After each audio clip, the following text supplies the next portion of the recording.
Today I'm going to be talking about intersectional feminism. You may be wondering, what exactly is intersectional feminism? Well, the dictionary defines it as the interconnected nature of social categorizations such as race, class, and gender as they apply to a given individual or group, regarded as creating overlapping, independent systems of discrimination or disadvantage. And I know that's a mouthful, so there's a way we can break it down. Kimberly Crenshaw, professor at UCLA and Columbia Law School, and the founder of the theory, describes it as follows. Intersectionality is basically the idea that we experience life, sometimes discrimination, sometimes benefits, based on a number of different identities that we have. So the basic term came out of a case where I was looking at black women who were being discriminated against, not just as black people, not just as women, but as black women. So intersectionality was basically a metaphor to say, well, they've got race discrimination that they're facing coming from one direction, they've got gender discrimination coming from another direction, and they're colliding in their lives in ways that we don't really anticipate and understand. So intersectionality is basically meant to help people think about the fact that discrimination can happen on the basis of several different factors at the same time. To fully understand intersectionality and why it's necessary, we'd have to go back to the 1920s with the start of first wave feminism. First wave feminism was a movement during the 19th and early 20th century that focused on a myriad of legal issues, primarily on getting the woman's right to vote, although this was essentially exclusively for white women. What came next in the 1960s through 80s is known as second wave feminism.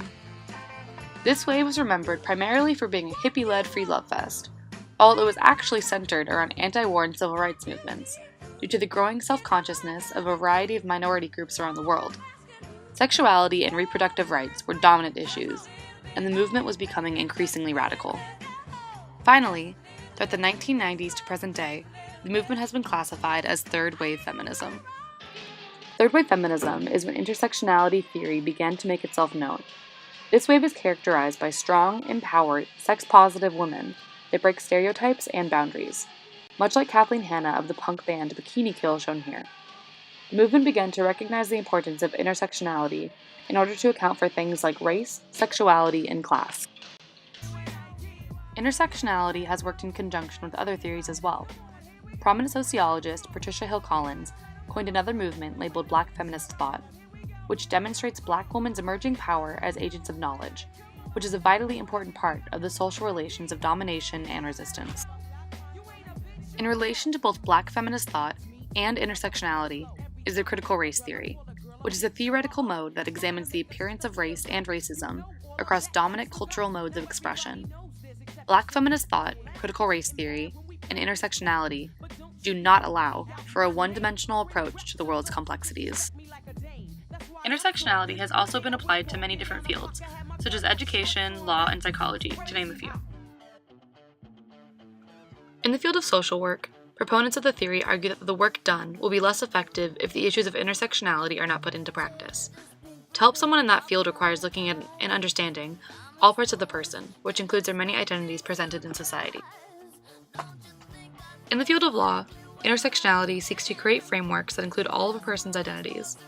It allows for a rhetoric that fully understands a person's character. It opens up the possibility for more representative women's rights discourse.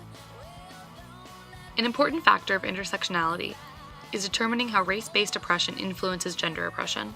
In previous feminist literature, the presence of multicultural voices has been mysteriously absent, and this theory is starting to account for it. However, no theory is without its flaws. This theory has been criticized for not giving credit to the black women who started the movement, women like Angela Davis, Nina Simone, and Assata Shakur.